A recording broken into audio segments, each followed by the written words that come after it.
And God Created Women has the reputation of being dated, artless, sensationalist 1950s camp. But there's no denying one thing. Brigitte Bardot's appearance still hits like lightning. Monsieur Carradine, vous avez un culot du diable. J'ai apporté la pomme. Quelle pomme? Vous m'avez bien mis.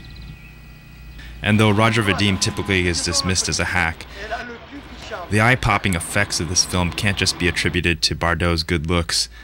Vadim, who was a fashion photographer before making his directing debut, scene after scene he knows just how to position Bardot within the frame, how to set her apart from the rest of the composition through staging, color, gesture.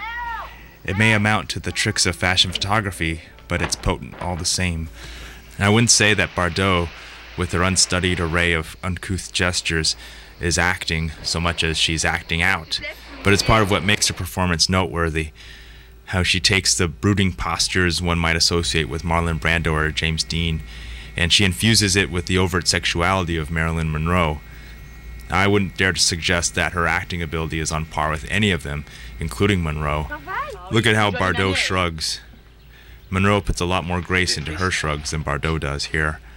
On the other hand, if we want to label this acting as bad, then perhaps this bad acting has a purpose to it, as an aesthetic effrontery to the establishment filmmaking, the so-called tradition of quality that Vadim and the new wave directors following him sought to challenge.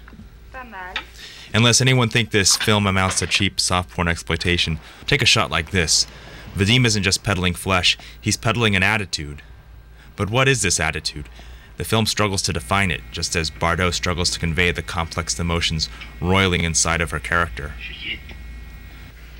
Her conflict throughout the film is presented in terms of which man she will end up with, and in what prefabricated feminine role she'll play.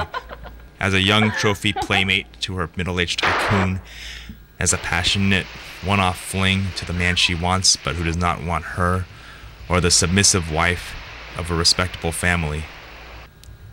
Her character can only seem to envision happiness in terms of the men in her life and what they want out of her. And with none of them offering a satisfactory role to play, she turns all of her energy against herself. In the film's notorious climax, Bardot, the dream woman, the girl whose, quote, ass is a song, performs a dance like a horrific scream. The curtain of blonde hair is pulled back, and all the sex kit and playfulness, the come-hither attitudes, are betrayed by self-destructive despair.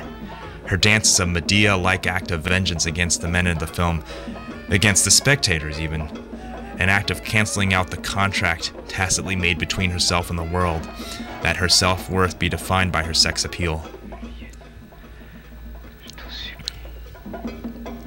Vadim ups the ante with an ugly racist subtext, the sight of France's most desirable woman cavorting with several black men, cut in such a way to suggest a spectatorial gang rape.